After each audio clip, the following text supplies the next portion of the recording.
하나님의 말씀은 마가복음 11장 20절에서 25절의 말씀입니다. 저희가 아침에 지나갈 때 무화과나무가 뿌리로부터 마른 것을 보고 베드로가 생각이 나서 여짜오되 랍비여 보소서 저주하신 무화과나무가 말랐나이다. 예수께서 대답하여 저에게 이르시되 하나님을 믿으라. 내가 진실로 너에게 이르노니 누구든지 이 산더러 들려 바다에 던주라 하며 그 말하는 것이 이룰 줄 믿고 마음에 의심치 아니하면 그대로 되리라. 그러므로 내가 너에게 말하노니 무엇이든지 기도하고 구하는 것은 받은 줄로 믿으라. 그리하면 너에게 그대로 되리라. 서서 기도할 때 아무에게나 혐의가 있거든 용서하라. 그리하여 하늘에 계신 너희 아버지도 너희 허물을 사하여 주시리라 하셨더라. 아멘. 할렐루야. 서로의 평강의 복을 기원하는 마음으로 샬롬 인사 나누시기 바랍니다. 샬롬. 샬롬. 오늘도 목요 새벽 기도에 잘 나오셨습니다. 오늘 우리 임마누엘 선교회 원래가 오전 11시에 본당과 친교실에서 열리게 되겠습니다. 오늘 본 말씀 우리 주 예수 그리스도께서 믿음에 관한, 기도에 관한, 응답에 관한 말씀을 우리 해주시고 있습니다. 먼저 20절 말씀해 보시면 한번 같이 읽겠습니다. 20절 말씀 시작. 저희가 아침에 지나갈 때 무화과 나무가 뿌리로부터 마른 것을 보고, 무화과 나무에 대해서 주님께서 앞으로 영영이 열매를 맺지 못할 것이다 라고 말씀을 하셨어요. 그런데 실제로 제자들이 지나가다 보니까 주님께서 저주하신 무화과나무가 정말 뿌리채 다 말라버린 것을 발견하고 베드로가 생각이 나서 예수님께서 이렇게 말씀드렸습니다. 랍비여 보소서 저주하신 무화과나무가 말랐나이다. 이 사건의 의미가 무엇일까? 무화과 나무를 이스라엘의 국화처럼 생각하는 경우가 있는데 그렇지는 않습니다. 이스라엘에는 국화는 없고 국목이 있다고 하는데 나무 목자, 이스라엘의 국목은 무화과 나무가 아니라 감람나무라고 합니다. 그러니까 이 무화과 나무가 이스라엘을 상징하는 것인가? 그리하여 이스라엘이 열매 맺지 못했기 때문에 저주받을 것을 말씀하신 것인가? 그 상징인 의미를 그렇게 이해하는데 부분적으로는 맞고 부분적으로는 맞지 않습니다. 즉 무화과 나무가 이스라엘의 국목은 아니다. 그러나 저는 문맥에서 우리가 이 사건이 바로 성전 청결을 가운데다 두고 샌드위치처럼 일어난 사건임을 발견하게 돼요. 무화과 나무의 사건이 먼저 있었고 성전 청결의 역사가 있었고 다시 이제 무화과 나무가 마른 것을 보고 예수님과 제자들 사이에 대화가 오가는 것입니다. 비록 그것이 국목은 아니라 할지라도 분명 그것은 이스라엘의 열매 맺지 못하는 상태, 그로 인한 결과로 이스라엘의 패망을 예고하신 말씀으로 이해할 수가 있습니다. 뿐만 아니라 그것은 object lesson, 실물 교육의 효과가 있었어요. 베드로가 당장 아니 주님이 말씀만 하셨는데 어떻게 무화과 나무가 뿌리로부터 다 말라버릴 수가 있는 것입니까? 주님께서 하나님을 믿으라 이렇게 말씀하신 다음에 23절에 이렇게 말씀하십니다. 23절 말씀 같이 읽겠습니다. 시작. 내가 진실로 너에게 이르노니 누구든지 이 산더러 들려 바다에 던주라 하며 그 말하는 것이 이룰 줄 믿고 마음에 의심치 아니하면 그대로 되리라. 정말 산더러 바다에 던주라 그렇게 말하고 자기가 말하는 것을 하나도 의심치 않고 그대로 믿으면 그 일이 그대로 이루어지는가? 그런 사례가 있는가? 그런 사례가 있단 말이죠. 그러니까 군대에서 지휘관의 꽃은 사단장이라고 하는데, 사단장 투스타죠. 사단장이 작전 수행상 전망을 가로막고 있는 한 동산을 허물라라고 사단장이 명령을 내리면 사단 위하의 모든 장병, 물자, 장비가 다 동원돼서 그 산을 다 없애버립니다. 그것이 가능한 것은 사단장의 권세가 있기 때문에, 권세 있는 그 명령에 휘하의 모든 장병과 장비가 다 움직여서 정말 그 산을 뭉개고 없애버리는 거죠. 말 한마디만 했는데 그대로 이루어진다는 것입니다. 그렇다면 주님이 말씀하신 그 말씀, 주님은 어떤 권세를 가지고 계십니까? 사단장의 권세, 대통령의 권세가 아닌 하늘과 땅의 모든 권세를 가신 주님께서 권세 있는 말씀을 하시면 그 말씀대로 이루어지는 것이죠. 시편 103편 19절 말씀 한번 찾아보시기 바랍니다. 시편 103편 19절 말씀을 찾아서 한번 같이 읽겠습니다. 시편 103편 19절 말씀 찾아서 한번 같이 읽겠어요. 시편 103편 19절은 구약 성경 876면입니다. 구약 성경 876면. 시편 103편 19절 말씀 우리 찾아서 한번 같이 읽겠습니다. 시편 103편 19절 말씀입니다. 같이 읽습니다. 시작. 여호와께서 그 보좌를 하늘에 세우시고 그 정권으로 만유를 통치하시는도다. 여호와께서 그 보좌를 어디에 세우셨다고요? 하늘에 세우시고 그 무엇으로 만유를 통치하신다고요? 그 정권으로. 이 정권이 뭐예요? 바로 권세를 가리킵니다. 그러니까 하나님은 하늘의 보좌를 세우신 하나님, 하늘과 땅의 만물을 다스리는 권세를 지니신 하나님, 지금도 그 정권으로, 그 권세로 만유를 통치하고 계신 하나님, 그 하나님이 말씀하시면 그 말씀대로 이루어지는 것이죠.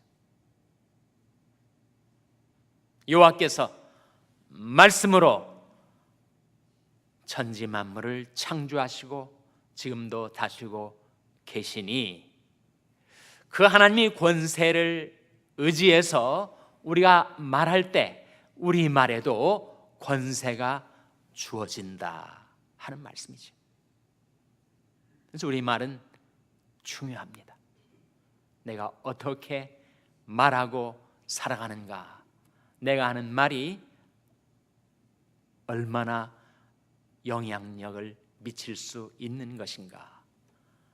누가 말하려면 하나님의 말씀을 하는 것 같이 하라. 정말 하나님의 말씀은 사람을 살릴 수도 있고 죽일 수도 있는 그런 권세가 주어지는데 우리 말 한마디 얼마나 중요한가. 우리가 말을 할 때 확신에 차서 믿음으로 말하며 살아가야지, 전혀 확신도 없고 의심하고 스스로가 반신반의하면서 말을 한다면 그것은 정말 공연한 말, 무익한 말이 되고 마는 것입니다. 그래서 23절 말씀은 우리 언어, 말에 대한 것이고, 이어지는 24절은 바로 기도에 관한 말씀이죠. 다시 오늘 본문으로 돌아와서 23절에서는 말하는 것에 대한 말씀이고 24절은 기도에 관한 말씀입니다. 24절 말씀 같이 읽겠습니다. 시작. 그러므로 내가 너에게 말하노니 무엇이든지 기도하고 구하는 것은 받은 줄로 믿으라. 그리하면 너에게 그대로 되리라. 무엇이든지 기도하고 구하는 것은 받을 줄로 믿으라고 돼 있지 않고 받은 줄로 믿으라. 이미 하나님의 은혜와 섭리 가운데서 그것이 이루어진 줄로 믿고 기도하라. 그리하면 너에게 그대로 되리라고 말씀하셨습니다. 이 기도응답에 관한 약속의 말씀인데, 한때 한국에 지금도 그렇게 말씀하신지는 모르겠습니다만 조영기 목사님이 이렇게 이야기를 하시더라고요. 만약에 자전거를 달라고 하나님 앞에 기도할 때 자전거를 주십시오, 이렇게 대략적으로 기도하지 말고 자전거에 대해서 구체적인 묘사를 하면서 기도하라. 그러니까 자전거, 2발 자전거인지 3발 자전거인지, 페달은 어떤 모양이고 칼라는 어떤 칼라고, 자기가 원하는 모든 자전거에 대한 자세한 묘사를 가지고 하나님 앞에 기도해야 응답을 받을 수 있다, 이렇게 설명을 하시더라고요. 설명을 들은 어느 한 분이 정말 그렇게 자세하게 자기 기도 제목을 명세서를 적어가지고 기도를 했더니 응답이 안 오더래요. 그러니까 이 말씀은 정말 그렇게 자세하게 구체적으로 자기가 원하는 바를 상세하게 포함시켜야 응답이 떨어진다는 말씀은 아닐 것입니다. 정년계 자녀를 위해서, 배우자를 위해서 기도할 때 이 배우자에 대한 상세한 명세서, 자기 취향을 전부 다 포함시켜서 꼭 한국 사람이어야 되고 의사여야 되고 로이어야 되고 등등의 자세한 묘사를 포함시켰다고 응답이 되고, 그런 것이 포함이 안 되고 그냥 제 아이의 신앙 좋은 배우자를 만나게 해주십시오, 그렇게 기도하면 응답이 안 오는 것인가? 그렇지는 않다는 거죠. 즉 우리 기도 응답의 여부는 그 기도의 내용이 얼마나 구체적인가에 달려있지 않습니다. 그걸 강조하는 경우가 있어요. 소위 visualization 해서, 시각화해서 상상력을 동원해서 자기가 원하는 기도의 구체적인 실현의 장면을 시각화해서 기도하면 응답이 빨리 온다, 뭐 그런 경우도 있겠죠. 그러나 여전히 내 상상력, 내 시각화, 내 간구의 구체성, 거기에 기도응답이 달려있지 않습니다. 기도응답은 어디에 달려있는 겁니까? 이 23절과 24절 앞에 어떤 말씀이 나와 있어요? 22절 같이 읽겠습니다. 22절 말씀 같이 읽겠습니다. 시작.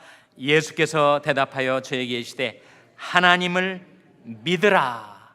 하나님을 믿으라. Have faith in God. 내 믿음을 하나님께 두라. 하나님을 신뢰하는 믿음 갖고 말하고 기도하는가 하는 것이 중요하지, 내가 얼마나 비주얼라이제이션을 잘 해서 상상력과 시각화를 통한 구체성이 있는 명세서가 제시돼야만 기도응답이 떨어지는가? 그렇지는 않습니다. 내 모든 형편과 사정 다 아시는 하나님, 전지하신 하나님, 전능하신 하나님, 살아계신 하나님, 그리고 신실하신 하나님, 그 하나님의 신실하신 능력을 의지해서 기도할 때 우리가 응답을 받는 것이죠. 하나님께서는 우리가 구하기 전에 있어야 할 것을 아시고 우리보다 우리에게 최선이 무엇인지, 베스트가 무엇인지를 아시는 하나님. 물론 예수님께서 내가 내게 무엇을 해주기를 원하냐라고 물으실 때 우리가 분명한 간구를 드릴 수 있어야 하죠. 그러나 그것이 우리 기도의 구체적인 명세서를 준비하라는 뜻은 아닐 것입니다. 내 기도가 얼마나 구체적인가, 그렇지 않은가의 문제가 아니라 중요한 것은 내가 기도할 때 하나님을 믿으며 기도하는가, 내 기도를 나를 불쌍히 여기셔서 듣고 계신 신실하시고 능력 많으신 하나님을 의지하여 기도하는가, 아니면 그 하나님을 믿는 믿음이 없이 기도하는가. 기도의 응답은 내게 달려있지 않고 하나님께 달려있습니다. 다만 기도 응답이 더딘 이유, 내가 그렇게 많은 간구를 드리는데 응답이 내게 부어지지 않는 이유, 한 가지는 해결이 돼야 한다. 그래서 26절에 25절에 이렇게 말씀하십니다. 25절 말씀 같이 읽겠습니다. 시작. 서서 기도할 때 아무에게나 혐의가 있거든 용서하라. 그리하여야 하늘에 계신 너희 아버지도 너희 허물을 사하여 주시리라 하셨더라. 주님은 기도 응답을 말씀하시면서 용서에 관하여 말씀하고 계십니다. 내가 누구에 대해서 자꾸 원망스러운 생각이 나고 섭섭한 생각이 나고 미워하는 마음과 저주하는 마음이 내게 있다면 그것은 기도 응답을 가로막는 최대의 장애물이 되고 말 것입니다. 그거 먼저 해결하라. 누구에게 혐의가 있거든 용서하라. 무엇보다도 열심으로 사랑할지니 사랑은 허다한 죄를 덮느니라 하셨으니, 인간적인 마음과 감정으로 용서가 안 되면 성령의 도심을 힘입어서 십자가를 지고 성령으로 용서하라. 그리하면 말하고 기도하는 것, 신실하시고 능력 많으신 하나님을 신뢰함으로 믿음으로 말하고 믿음으로 기도하는 것 너에게 주어질 것이다. 하나님을 믿으라. 내 믿음을 하나님께 두라. 주님의 말씀을 기억하고 그렇게 하나님을 신뢰하는 믿음으로 기도할 때 이 아침에 새벽에 하나님이 도우시려다 하나님께서 여러분을 도와주시기를 주님의 이름으로 축원합니다. 기도하시겠습니다. 오늘 말씀 기억하며 하나님, 저희들이 믿음으로 기도하여 응답받게 하여 주시옵소서. 기도하시기 바랍니다. 우리 자녀들을 위해서 기도하는 저희 자녀들이 하나님을 믿게 하여 주시옵소서. 그리하여 응답받게 하여 주시옵소서. 자녀들을 위해서 기도하시기 바랍니다. 평생 연약한 지체들을 위해서 기도해 주시기를 바랍니다. 하나님께서 그들과 권능의 손으로 신실하시고 능력 많으시는 하나님께서 생명을 지켜주시고 소생시켜달라고 기도해 주시기 바랍니다. 우리 샬롬교회를 위해서 기도할 때 하나님, 저희 샬롬교회가 믿음으로 기도하여 응답받는 교회가 되게 해 주시옵소서. 기도해 주시기 바랍니다. 여러분의 생업을 위해서 기도하시고 푸른 초장의 집 사역을 위해서 기도해 주시기 바랍니다. 교육관 건립을 위해서 기도해 주시기 바랍니다. 교육자 청빙의 완결을 위해서 기도해 주시기 바랍니다. 하나님이 아침에 저희들을 성령으로 충만케 하여 주시옵소서. 이런 제목들 놓고 우리 합심해서 기도하겠습니다.